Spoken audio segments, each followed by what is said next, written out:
Good evening 11th class students.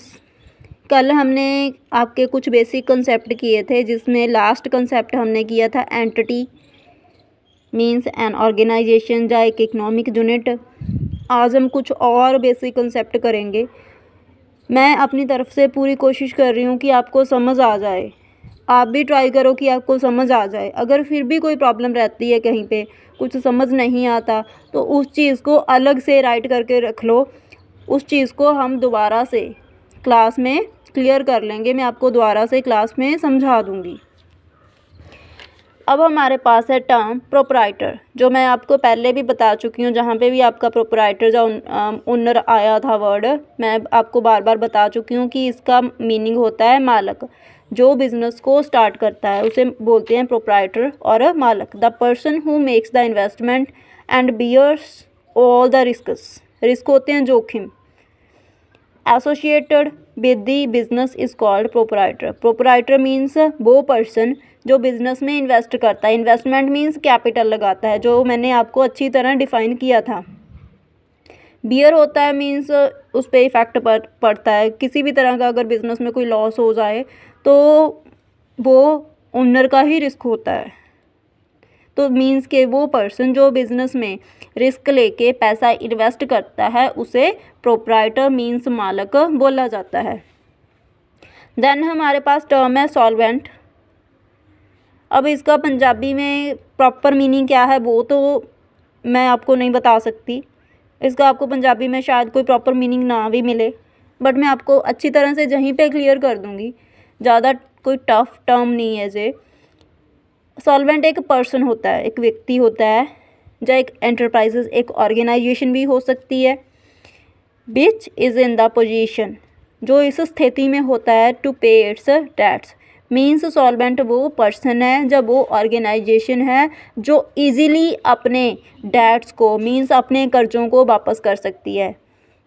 इसमें जो organisation है या पर्सन है उसके जो एसेट्स होते हैं वो या तो मोर देन लाइबिलिटीज़ होंगे। लाइबिलिटी से मीन्स देनदारियों से उनकी संपत्तियां हैं जो ज़्यादा होंगी, या अगर ज़्यादा नहीं है तो कम से कम एसेट्स लाइबिलिटीज़ के इक्वल तो होंगी ही। फिर ही पर्सन को सॉल्वेंट और ऑर्गेनाइजेशन को सॉल्वेंट बोला जाएगा। अब इसका ऑपोजिट इंसॉल्वेंट। अगर वहाँ पे एसेट्स लाइबिलिटीज़ के इक्वल हैं या एसेट्स लाइबिलिटीज़ से ज़्यादा हैं तो उस पर्सन को सॉल्वेंट बोला जाएगा। अब ये तो आपने सिर्फ उसका ऑपोजिट करना है। अगर पर्सन की लाइबिलिटीज़ उसके एसेट से इंक्रीज़ हो जाती हैं, मींस के देनदारियां हैं वो संपत्तियों से बढ़ जाती हैं, तो उस पर्सन को इंसॉल्वेंट बोला जाता है। इंसॉल्वेंट भी एक पर्सन या एक ऑर्गेनाइजेशन होती है which is not in a position to pay its debt. जे वो वाला पर्सन या वो वाली ऑर्गेनाइजेशन है जो अपने डेट्स को, अपने कर्जों को वापस नहीं कर सकती। इसे अपना सारा कुछ सेल करके लोगों के पैसे देने पड़ते हैं और इसका बिजनेस है जो वो बिल्कुल बंद हो जाता है।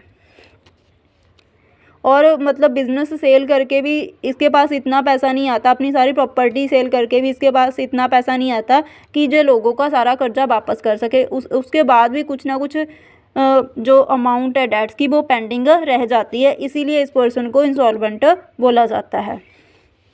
अब स्टूडेंट्स है हमारे पास बिजनेस ट्रांजैक्शन। मैं बार बार आपको बता चुकी हूँ कि ट्रांजैक्शन क्या होता है, लेन देन, एक्सचेंज। अब हम करेंगे बिजनेस ट्रांजैक्शन।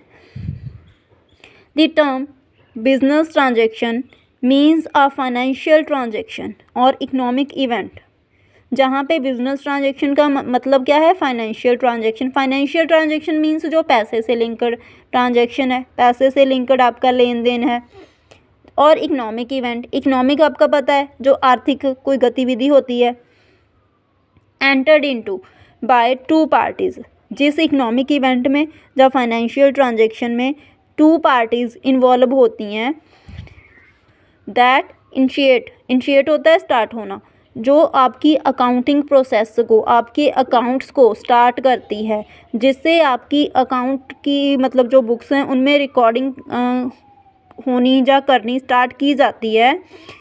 किसी एंटरप्राइजेज की बुक्स में या किसी बिजनेस की बुक्स में, उसे बिजनेस ट्रांजैक्शन बोला जाता है। अब जे आप प्लीज़ माइंड में रखना कि ट्रांजैक्शन के लिए कम से कम 2 पार्टीज़ होनी कंपलसरी है। अगर एक पार्टी है वो अपने आप से, तो आपको खुद को ही पता है कि वो अपने आप से कोई लेन देन नहीं कर सकता। अगर आप किसी के साथ कोई चीज़ एक्सचेंज करते हो तो उसे ट्रांजैक्शन बोला जाएगा। और वो आपका जो एक्सचेंज है वो मनी होना चाहिए, पैसे के लिए होना चाहिए, तो ही वो जो ट्रांजैक्शन आपकी बिजनेस ट्रांजैक्शन कहलाएगी। देन इसका एक और मीनिंग है हमारे पास, इट इज़ एन एग्रीमेंट। जो एक एग्रीमेंट होता है, एग्रीमेंट मीन्स कॉन्ट्रैक्ट, जो रिटर्न आप बोलते हो कि एक रिटर्न डॉक्यूमेंट है जिसमें टर्म्स एंड कंडीशंस लिखी होती हैं, उसे एग्रीमेंट बोला जाता है। बिटवीन 2 पार्टीज़, 2 पार्टीज़ के बीच, इन्वॉल्विंग ट्रांसफ़र और एक्सचेंज ऑफ गुड्स, जिसमें क्या होता है, या तो ट्रांसफ़र होता है गुड्स का, या एक्सचेंज होती है, दोनों का मीनिंग तो सेम है। या सर्विस भी एक्सचेंज हो सकती है, जैसे कि बैंक वाले अगर हमारा कोई काम करते हैं तो उसके लिए हमसे वो मनी चार्ज करते हैं, तो वहाँ पे भी एक्सचेंज तो हो रही है ना, हम बैंक को कैश दे रहे हैं और बैंक हमारा काम कर रहा है। ऐसे ही अगर एक ट्रेडर है, वो पहले मार्केट से चीज़ें परचेज़ करेगा, उनके लिए पैसा देगा, देन कस्टमर्स को सेल करेगा, तो वो भी एक्सचेंज कर रहा है, तो वो भी मतलब बिजनेस ट्रांजैक्शन कर रहा है। इसकी एग्जांपल्स हमारे पास है सेल तो आपको क्लियर है, अगर आप पैसा लोगे और चीज़ें बेचोगे तो वो भी आपकी बिजनेस ट्रांजैक्शन है, उसे ही आप सेल्स बोलते हो। ऐसे ही परचेज़ है, एक्सपेंस खर्चा आप ऐसे ही तो नहीं करोगे, जैसे कि आपने कुछ मार्केट से ख़रीदा, उस मीन्स परचेज़ किया, उसके लिए जो पैसा दिया आपने वो आपका खर्चा है, उसमें भी तो 2 पर्सन इन्वॉल्वड हैं, एक आप हो जो परचेज़ कर रहे हो, एक सेलर है जो आपसे पैसा ले रहा है।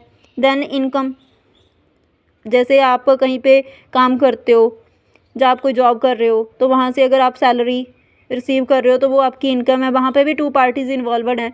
एक आपका एम्प्लॉयर है जो आपसे काम करवा रहा है, देन आप मालिक के लिए काम कर रहे हो, उसके बदले में मालिक आपको सैलरी दे रहा है, वो भी एक बिजनेस ट्रांजैक्शन है।